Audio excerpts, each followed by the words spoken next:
Everything that explodes or travels through the air has its own sound, from the snap of a bullet from a rifle, different sounds of mortars, infantry mortars popping off and coming down, the sound of heavy artillery whistling through the air, the terrible sound of the best artillery piece, the famous German 88 millimeter. The 88 German was an anti-aircraft weapon, 88 millimeters, and high velocity. I mean, a lot of powder in that shell. It was the size of an 88 millimeter, but high velocity that could put it up into the sky.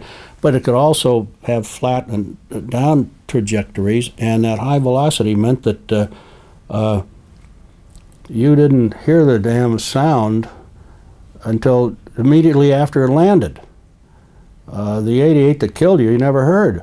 The explosion, a sharp crack. That sound entirely different from a 105, one of our artillery shells. It was a loud crack. That crack came, as long as you heard the crack, you were all right. It's when you didn't hear the crack that you got hit by this wonder weapon.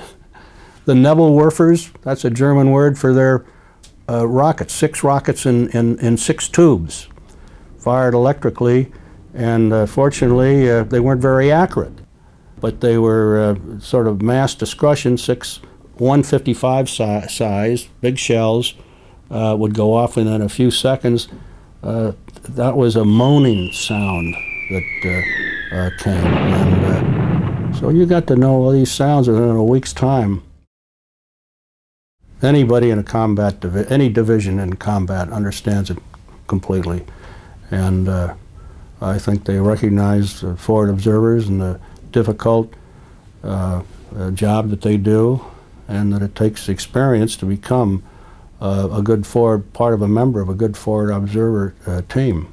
We saw the destruction, and we were up on an OP at that time and knew this was happening, and telling you, all of a sudden, to see not only our shells, but shells from all over, up say a 5-mile distance, landing, suddenly the whole ground exploding over acres. That's hard to forget.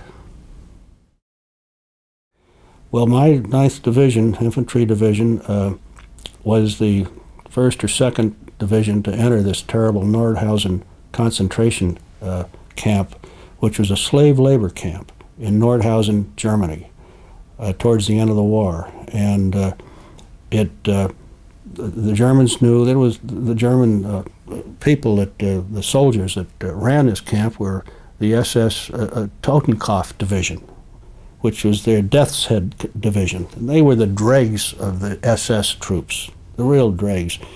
Well, they took off as they knew we were advancing, and in effect left the camp as an open camp. And one of our armored divisions, the 2nd or 3rd Armored, I believe, and maybe both of them, actually were the first Allied troops that went into that camp. And my 9th Infantry Division was the 1st Infantry Division, the second day after the camp was formally liberated. There was no fighting over it because, as I mentioned, they'd left.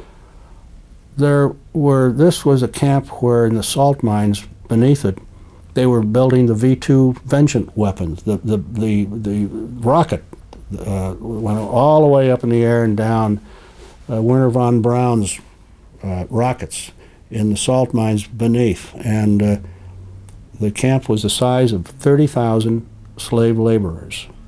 And there were 5,000 dead bodies. This is all counted, lying around, that had been dead, dying, and been dead, stacked like cordwood, for about 2 weeks. The stench was terrible and everything else. And General Eisenhower and General Patton had seen a similar camp nearby and ordered that we take the mayor and the top officials and every single citizen in Nordhausen aged 10 years and older through the camp. And we did that for 2 days following instructions from them. And of course the civilians we paraded through the camp Oh, we didn't know this was going on. You know, the typical, the civilians said, we didn't know. The bad Nazi guys said, we were ordered to. And that's what you heard all the time. Well, here was this huge camp with as many as 20 to 30,000, barracks for 30,000, and as many as 20 to 30,000 were there. They had workers from the village in there all the time doing maintenance work of all kinds, plumbing specialties, electrical specialties, building.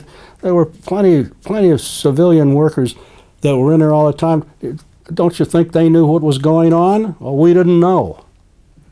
So that we were there for 2 disgusting days. We'd been through the Hurtgen Forest.